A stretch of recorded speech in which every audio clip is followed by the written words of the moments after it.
Hey guys, so today I wanted to talk a little bit about the run, walk, run method of running. All it really entails is alternating running and walking. I think it was popularized by Jeff Galloway, who was a 1972 Olympian in the 10K. He also finished fourth in the marathon trials that year. He went on to run several very fast marathons.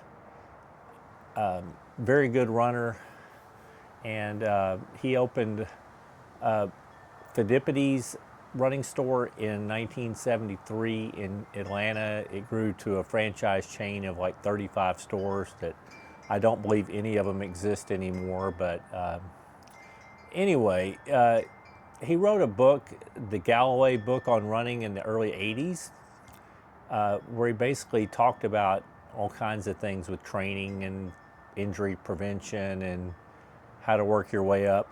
And that was the first time when he mentioned run, walk, run. Back in that book, he talked about running for like 25 minutes and then taking a 5-minute walk break. But over time, he kept ratios, but he lowered the amount of time you had to run and walk, and he developed the method more.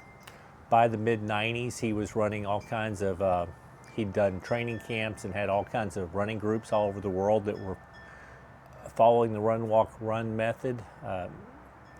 And he first went to saying, like walk a minute every mile or walk a minute every 8 minutes. And by the 90s, when I was taking the program, he had, depending on how fast you were, is how often you took walk breaks. So the faster groups were running a mile and then walking a minute. The slower groups would drop down to 8 or 6 or 5 minutes. And he would real often, he was also a proponent back in those days of running up to the marathon distance or beyond before you did your marathon. But in those longer runs, in order to keep your legs more fresh, he would drop the interval changing down. So instead of doing a mile and then walk a minute for the faster groups, they were down to running like 4 minutes and walking a minute. They have now developed the method more, and say for beginner runners, one of the best ways you can start is run 30 seconds, walk 30 seconds, and then as you get stronger, extend the running time. I just think it's a great method in order to help you stay injury free. It also helps you extend your distance.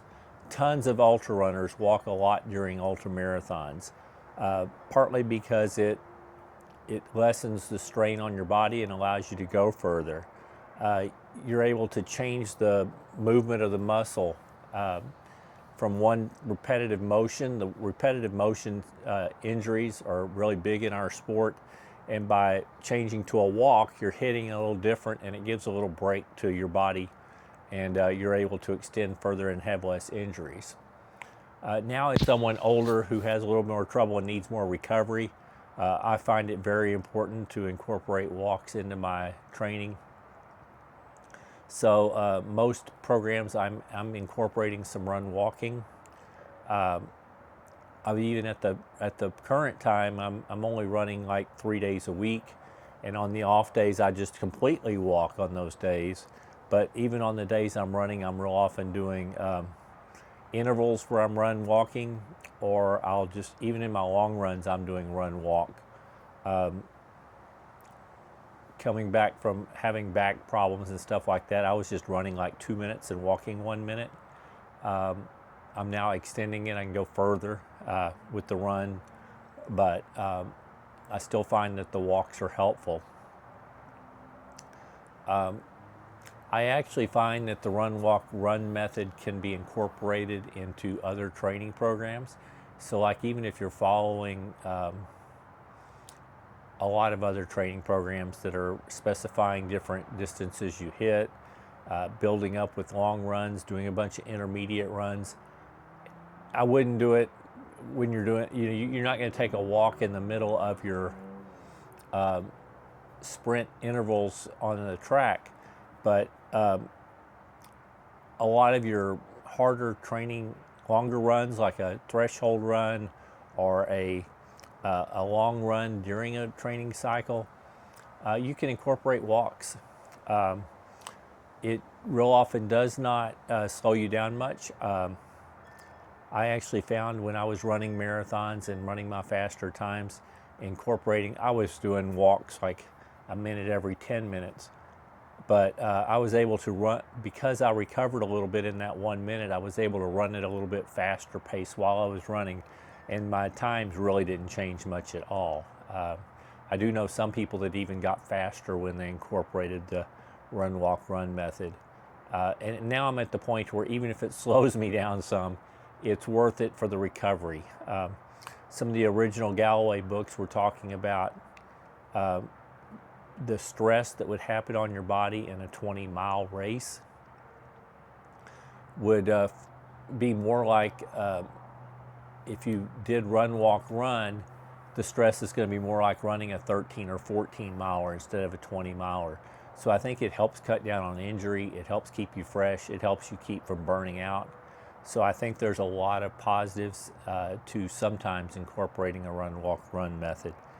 Anyway, it's not for everyone. It's probably not the fastest way to run, but if your goal is longevity and to keep moving like mine is, it's worth incorporating.